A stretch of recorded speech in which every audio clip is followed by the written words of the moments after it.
سلطنت عثمانیہ کیسے ٹوٹی اور یہ غدار کون تھا جس کی وجہ سے یہ سب کچھ ہوا۔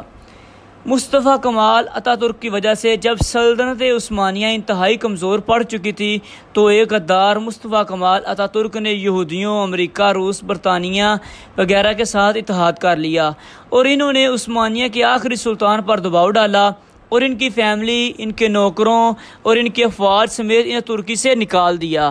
آئندہ ترکی واپس آنے پر پابندی لگا دی اور اسی طرح 3 براعظموں پر پھیلی سلطنت عثمانیہ ٹوٹ گئی۔ سلطنت ٹوٹنے سے 40 ملک وجود میں آئے تھے، اتنی بڑی سلطنت تھی۔ سلطنت ختم کرنے کے بعد مصطفیٰ کمال اتا ترک ترکی کا سلطان بن گیا اور وہ سارے کام جو یہودیوں نے بتائے تھے اس نے ان کے تحت ترکی پر نافذ کر دیے اور ظلم اور جبر مصطفیٰ کمال اتا ترک نے ترکی پر کیا۔ سلطنت عثمانیہ کو ختم کرنے کے بعد ان پر جو ظلم ڈھائے گئے بہت انگنت ہیں۔ آئیے ہم آپ کو مصطفیٰ کمال کا تھوڑا تعارف کرواتے ہیں۔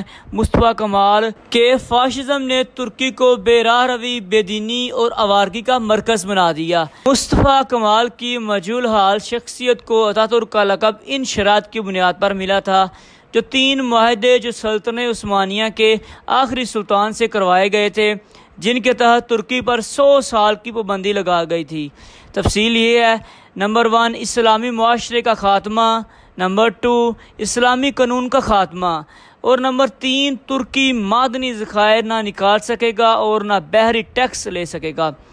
مصطفیٰ کمال اتا ترک کا ظلم دیکھیں، یہ ترکی کے ہی سپاہی تھا جس نے خلافت عثمانیہ کا خاتمہ کر کے ترکی میں تمام دینی ادارے اور مساجد بند کر دی، عربی زبان پڑھنے اور پڑھانے پر پابندی عائد کر دی، حتیٰ کہ عربی زبان میں اذان دینے پر بھی پابندی لگا دی گئی۔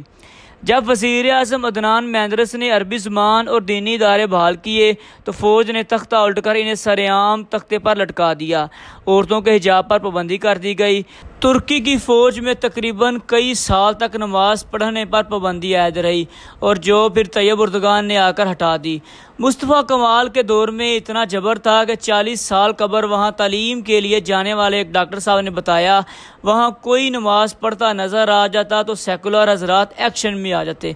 میں نے نماز پڑھنا چاہی تو دوستوں نے مشورہ دیا آپ اپنے ساتھ ایک تولیہ رکھو، حمام میں جا کر وضو کرو، پھر وہیں چھپ کر نماز پڑھ لو۔ اس لیے کہ ترک حمام خوبصورتی، صفائی اور تعمیرات حسن کا شاہکار تھے۔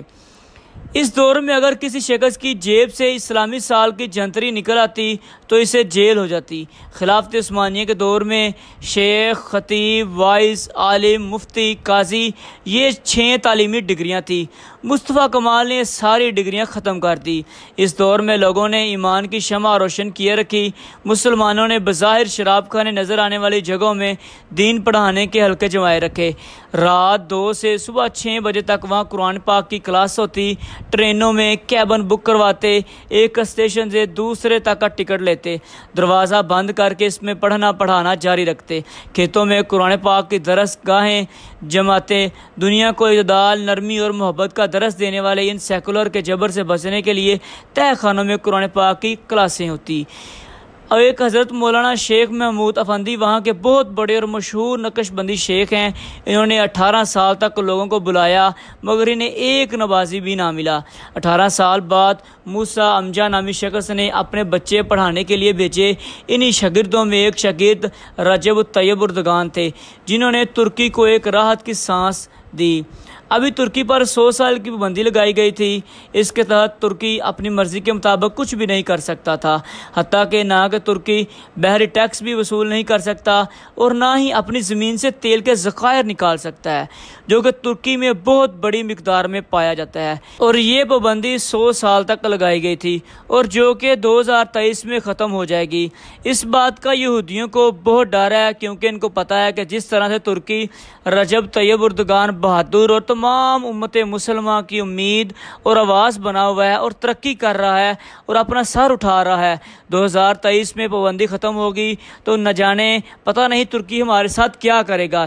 اسی بات کا ڈر اندر سے ان کو کھائے جا رہا ہے، اور امید کرتا ہوں آپ کو آج کی یہ ویڈیو بہت پسند آئی ہوگی، اور اسی طرح کی مزید انفارمیٹیو ویڈیو حاصل کرنے کے لیے ہمارے چینل کو سبسکرائب کریں اور میں حاضر ہوں گا آپ کے ساتھ پھر ایک نئی ویڈیو کے ساتھ۔